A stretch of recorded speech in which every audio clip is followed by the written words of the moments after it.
CII Telangana వార్షిక సమావేశంలో మంత్రి KTR మాట్లాడుతున్నారు. లైవ్ చూద్దాం.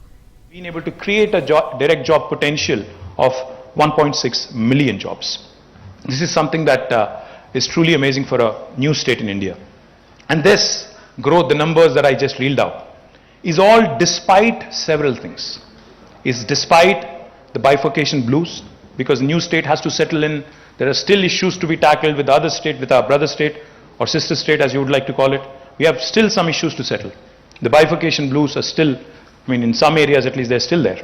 This is despite the fact that there was demonetization, which affected all of us, which affected the growth of states, districts, countries, the entire country as such, industries also.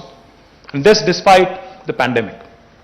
2 years of pandemic and still Telangana, in fact, as was pointed out by Mr. Bagla, even if you look at an average, it's more than 13%. And if this same growth trajectory continues, then we would certainly be at that magical $470 billion or $500 billion, I think he was referring to.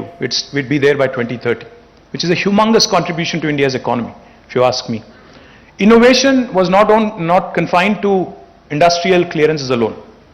Innovation was also brought in other spheres of life, such as municipal administration.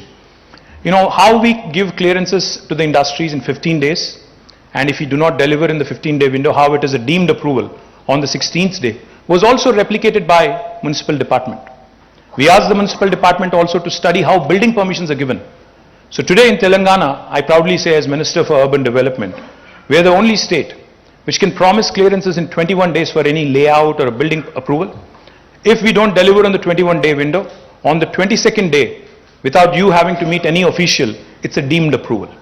In fact, for plots of less than 500 square meters, the approval is instant. It's self-certification. No state in India will tell you this.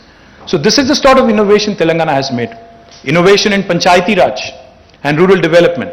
The new act that we brought in for village development is something truly unique. I don't think there is any state in the country which said 10% of the budget from the village Panchayati or the municipal body has to be earmarked for greenery. 10% of your budget is green budget. And the new act also espouses, also makes it very, very clear that the village sarpanch or the municipal councillor or the municipal chairperson or the panchayati secretary can lose their job and will lose their job if they do not ensure 85% survival of the plants that have been planted in their respective domains. I don't think any government in India has done this. Now that is the innovation I'm talking about. Innovation does not have to confine itself to cool technologies. Innovation is about impacting the society in a positive way. And that's what I'm saying. Governments can innovate, others also can innovate. And when I say the 3I mantra, innovation, infrastructure is the second I. On the infrastructure front, why Telangana has grown is because we have spent lots of money. We spent extensive money on ramping up our infrastructure. We were a power deficit state when we started our journey. We had an installed capacity of 7,000 megawatts.